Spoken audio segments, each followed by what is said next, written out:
ሰላም ክቡራት ተኸታተልተይ ከመይ ኣለኹም ከመይ ቀኒኹም ሎሚ ሒዘልኩም መፅእ ዘለኹ ኣብ ፌስቡክ ጠቐምቲ እየን ዝበልኩን ሴቲንግ ሒዘልኩም መፅእ ኣለኹ ብሓንሳብ ንኹን መጀመርያ ኣብ ፌስቡክ ንኣቱ ፌስቡክ ምስ ኣተና በዚ ሰለስተ ሕንፃፅ ዘሎ ኣብዚ ምልክት ገለልኩም ዘለኹ ኣብኡ ንኣቱ ካብኡ ኣብዚ ሴቲንግ ዝብል ዘሎ ናይ ሴቲንግ ንኣቱ ካብኡ እዚ በዛ ፐርሰናል ዲቴይልስ ዝብል ዘላ ንጀምር እዛ ፐርሰናል ዲቴይልስ ንምንታይ ትጠቕመና ዝኾነ ናይ ፌስቡክና ቴሌፎን ብየናይ ናምበር ከም ዘሎ ኣብዚ ኣቲና ክንሪኦ ንኽእል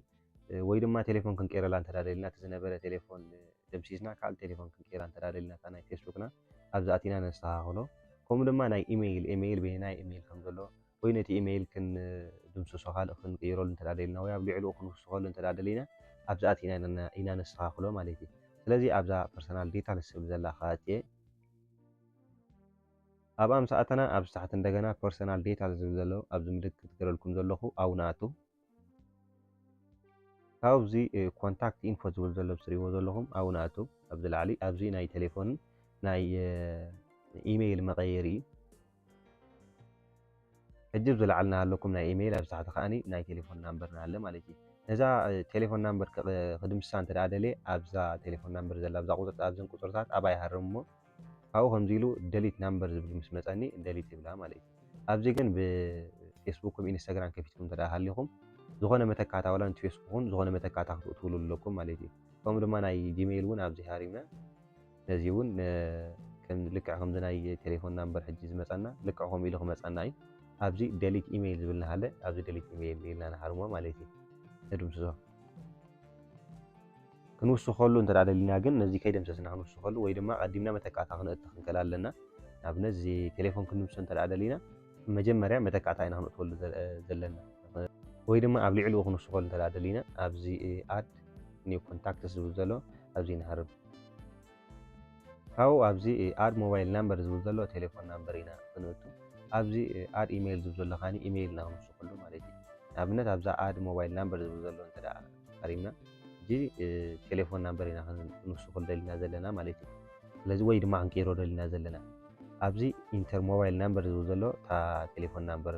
ንእትወላ ካብኡ ኣብዚ ታሕቲ ኮላ ትሪእዎ ዘለኹም ናይ ፌስቡክን ናይ ኢንስታግራምን እዚ ራይት ክንገብሮ ኣለና ማለት እዩ ወላ ንኢንስታግራም ዝኸውን እንተደኣ ኮይኑ እቲ ቴሌፎን ብክልቲኡ እንተደኣ ከፊትና ፀኒሕና ኣብዚ ራይት ንገብረሉ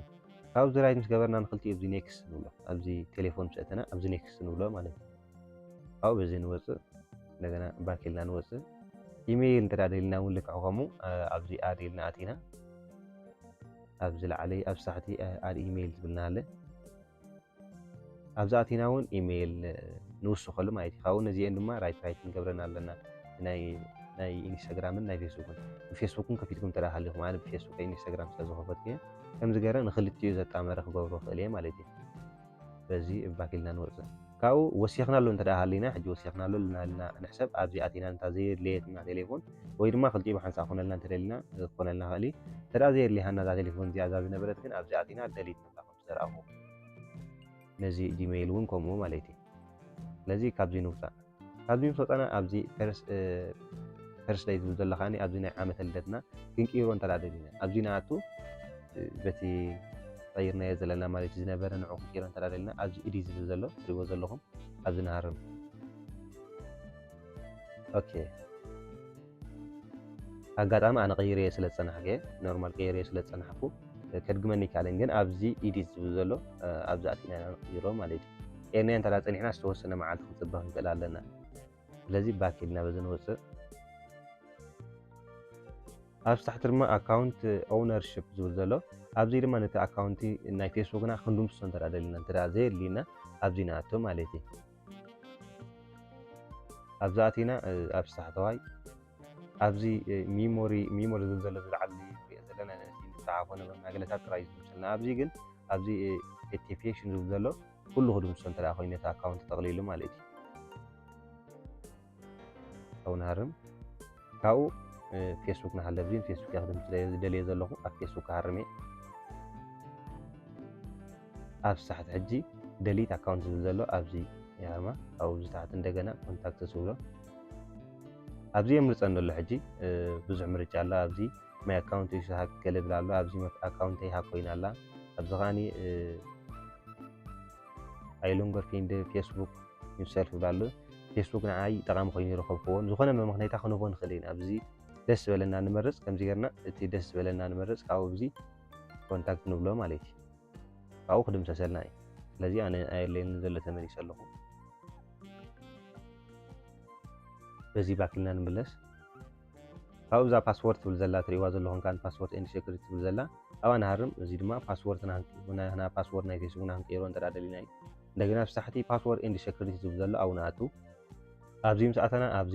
ቼንጅ ፓስወርድ ዝብል ዘሎ ኣብኡ ንኣቱ እንደገና